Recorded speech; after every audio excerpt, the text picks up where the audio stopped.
اسناد، سند، chains of narrations, جس کے ذریعے کوئی بھی روایت اپنے سبجیکٹ سے اپنے آڈینس تک پہنچتی ہے اس کو سند کہتے ہیں۔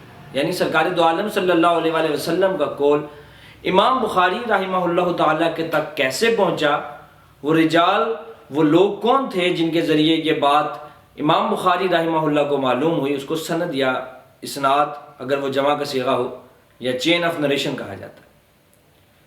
اس کی بہت اہمیت رہی دین کے اندر، اور یہی وجہ ہے کہ جس بندے نے سند کے اوپر کام کیا حدیث میں، اس کے کام کو معتبر، بہتر اور اچھا سمجھا جانے لگا۔ یہ اصول حدیث کے اندر بہت سی ایولیوشنز ہوئے، اس نے اپنا بہت زیادہ ٹائم غربت کے اندر گزارا ہے، لیکن اس کی اہمیت ہمیشہ سند رہی کہ سند کے بغیر کسی چیز کو قبول نہیں کیا جائے۔ بہت سارے لوگ اپنی ویڈیوز کے اندر اس بات کو بارہا، چاہے ان کا تعلق بریلوی اسکول آف تھاٹ سے ہو، دیوبند سے ہو، اہل حدیث ہو، کسی بھی بات کو رد کرنے کے لیے جو پہلا سکم اٹھاتے ہیں وہ یہی ہے کہ اس کی سند کیا ہے، اس کی سند پڑھو۔ اس کی سند میں ایک آدمی ہے، وہ فلاں کام کرتا تھا، وہ دجال تھا، وہ کذاب تھا، وہ موضوع روایتیں بیان کرتا تھا، وہ حدیثوں کو وضع کرتا تھا، وہ حدیثیں گھڑا کرتا تھا، وہ ضعیف راوی ہے، اس کے حفظ کا مسئلہ ہے، اس کے ضبط کا مسئلہ ہے، وہ عادل نہیں تھا، وہ متروک تھا، وہ منکر روایتیں بیان کرتا تھا، وہ ضعیف راوی تھا۔ آپ کو یہی باتیں سننے کو ملیں گی۔ تو اس سے پہلے کہ میں آج اپنے مقدمے کا آغاز کروں، پہلے آپ یہ کلپ دیکھیں۔ یہ ان لوگوں نے، چونکہ صلح حسن ان کے گھاٹے میں فٹ ہوئی تھی، تو یہ سندوں کے چکر میں پڑ گئے۔ سندوں میں تو پڑھنے کی ضرورت ہی نہیں میرے بھائی، صلح کا مطلب ہی ہوتا ہے کہ شرائط پہ۔ جیسے بھی آپ نے کلپ دیکھا، اس میں ہمارے علی بھائی جو ہمیشہ لوگوں کو اس بات کا تاثر دیتے رہے کہ سند پہ بات ہونی چاہیے، اسناد پر بات ہونی چاہیے، نریشنز کی چینز پر بات ہونی چاہیے۔ علی بھائی کے اسٹوڈنٹس ہمیں اکثر اس بات کا طعنہ مارتے ہیں کہ آپ اصول حدیث نہیں جانتے۔ بالکل سر، ہم تو طالب علم ہیں حدیث کے، اور 100% کوئی بھی کچھ بھی نہیں جانتا، لیکن ہمارے دعوے نہیں ہیں۔ جو لوگ دعوے یہ کرتے ہوں کہ ہم بے سند بات کو قبول نہیں کریں گے، اور جب ان سے سورہ حسن کی سند کے بارے میں سوال کیا گیا تو انہوں نے اس طرح کا بیان دیا جس طرح کا بھی آپ نے کلپ میں دیکھا ہے۔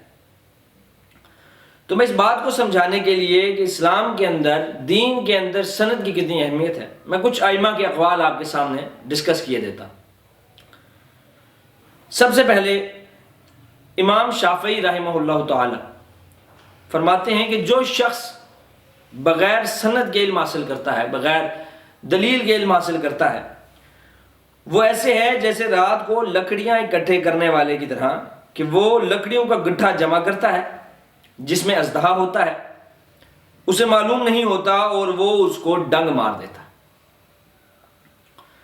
یعنی یہ کہ آپ اگر یہ نہیں دیکھیں گے کہ دین کس سے لیا جا رہا ہے، اس کی سند کیا ہے، سند صحیح ہے، ضعیف ہے، اور صرف یہ کہہ کر کہ فلاں امام نے اپنی کتاب میں لکھا ہے، اس کو آپ منوہین لوگوں میں پھیلانا شروع کر دیں گے، تو اس سے یہ ہوگا کہ فتنے کا اژدہا آپ کو ڈنگ مار جائے گا اور آپ کو پتہ بھی نہیں چلے گا۔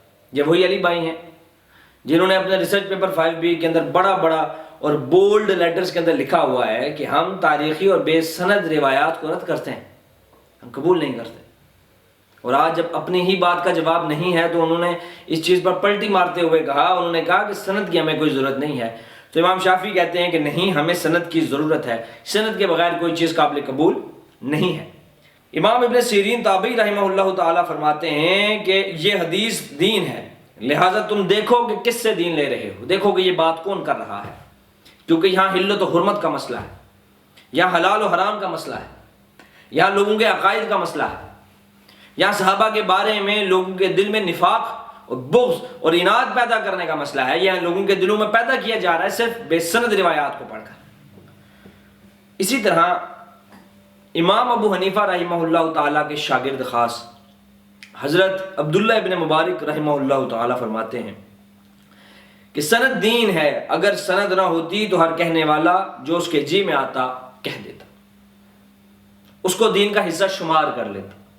And the interesting point is کہ یہ جو میں نے ابھی کول پڑھا، یہ صحیح مسلم کے مقدمے میں ہے، جس کو علی بھائی اٹھتے بیٹھتے چلتے پھرتے لوگوں کو ازبر کراتے ہیں۔ اس کے بعد بھی اگر کوئی بندہ یہ کہے کہ نہیں سر، سند کی ضرورت نہیں ہے، فلاں امام نے اپنی کتاب کے اندر محض لکھ دیا تو کافی ہے، سند کی ضرورت نہیں ہے۔ تاریخ الخلفاء میں اگر امام سیوطی نے لکھ دیا تو کافی ہے۔ تو میرے بھائی آپ کا دعویٰ کہاں جائے گا؟ آپ کا دعویٰ کہاں لائے کرے گا؟ کیا آپ نے اللہ کو جان نہیں دینی؟ عبداللہ ابن مبارک کا ایک اور قول، وہ فرماتے ہیں کہ جو شخص اپنے دین کو بغیر سند کے حاصل کرتا ہے اس کی مثال اس شخص کی طرح ہے جو چھت پر بغیر سیڑھی کے چڑھنے کی کوشش کرتا ہے۔ یعنی وہ کیسے دین کے اوپر چلنے کی کوشش کر رہا ہے جس کی سند ہی نہیں ہے، جس کی سند کے اندر اضطراب ہے، جس کی سند سرے سے موجود ہی نہیں ہے۔ یہاں تو میرے بھائیوں لوگ ضعیف اور مرسیل روایات کے اوپر مباحثہ کرتے ہیں کہ یہ حدیث کو لینا ہے کہ نہیں لینا ہے۔ آپ تو بے سند روایتیں لے کے چلنا شروع ہو گئے۔ تو ائمہ محدثین شروع سے بے سند روایتوں کو رد کرتے ہیں، کذاب راوی والی روایتوں کو الگ کرتے ہیں۔ کتاب الموضوعات محدثین کا ایک خاصا رہا کہ وہ اس کو لکھتے رہے تاکہ لوگوں کو پتہ لگے کہ بے سند اور گھڑی ہوئی جو روایتیں وہ موجود ہیں۔ ڈاکٹر محمد السلابی نے کتاب تحریر کی سیرت کے اوپر، اور اس کے اندر وہ ہمیشہ کچھ ایسی روایات لازمی لکھتے ہیں جو بے سند ہیں، اس کے اوپر لکھتے ہیں باطل احادیث، جھوٹی من گھڑت گھڑی ہوئی احادیث کا مجموعہ۔ کتاب الموضوعات ملا علی قاری کی موجود ہے، امام ابن الجوزی کی موجود ہے۔